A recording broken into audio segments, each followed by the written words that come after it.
যে এখানে একটা ঘটনা ঘটে গেছে, একটা বড় ঘটনা 6 সেপ্টেম্বরে ইমনের সাথে।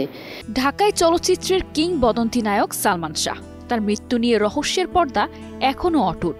প্রায় 3 দশক পেরিয়ে গেলেও মেলেনি সেই প্রশ্নের উত্তর, আত্মহত্যা নাকি হত্যা। কিন্তু এবার সেই পুরনো গুঞ্জন আবার নতুন করে আগুন ধরিয়েছে সালমানের ছোট ভাই শাহরান চৌধুরী। সম্প্রতি এক ফেসবুক লাইভে এসে তিনি বিস্ফোরক মন্তব্য করেন সালমান শাহর সাবেক স্ত্রী ও হত্যা মামলার 1 নম্বর আসামি সামিরা হককে নিয়ে। তার সেই বক্তব্য ঘিরে ইতোমধ্যে সোশ্যাল মিডিয়ায় শুরু হয়েছে তীব্র আলোচনার ঝড়। শাহরানের মুখে উঠে এসেছে এমন সব ইঙ্গিত যা নতুন করে নাড়া দিচ্ছে সালমান শাহর মৃত্যুর রহস্যের গভীরে চাপা থাকা প্রশ্নগুলোকে।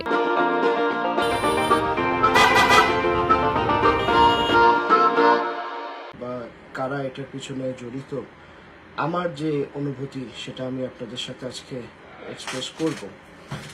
সম্প্রতি 34 মিনিটের এক দীর্ঘ লাইভে শাহরান আবেগঘন কণ্ঠে বলেন, আমি সাধারণত লাইভে আসি না, কিন্তু কিছু কথা না বললেই নয়।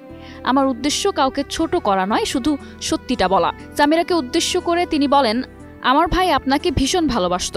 একবার ভেবে দেখুন কি দেখে আপনি তাকে ভালোবেসেছিলেন, বিয়ে করেছিলেন, এমনকি নিজের পরিবার ছেড়ে তার সঙ্গে চলে এসেছিলেন। তখন নিশ্চয়ই তার মধ্যে বিশেষ কিছু দেখেছিলেন। তিনি আরো বলেন, আপনার পরিবার যখন এ বিয়ে মেনে নেয়নি তখনও কিন্তু আমাদের পরিবার আপনাকে কখনো ফেলে দেয়নি। এটাও চিন্তা করতে হবে যে আপনারা যখন ঘর থেকে পালিয়ে আপনারা বিয়ে করলেন, আপনার বাবা মা কিন্তু। এরপর কথা বলতে বলতে আবেগে ভেঙে পড়েন শাহরান। তিনি আরো বলেন, আপনারা বলেন আমার ভাইয়ের আত্মহত্যার প্রবণতা ছিল। একবার ভেবে দেখুন, আপনার সঙ্গে পরিচয়ের আগ পর্যন্ত সালমান শাহর জীবন ছিল একদম স্বাভাবিক।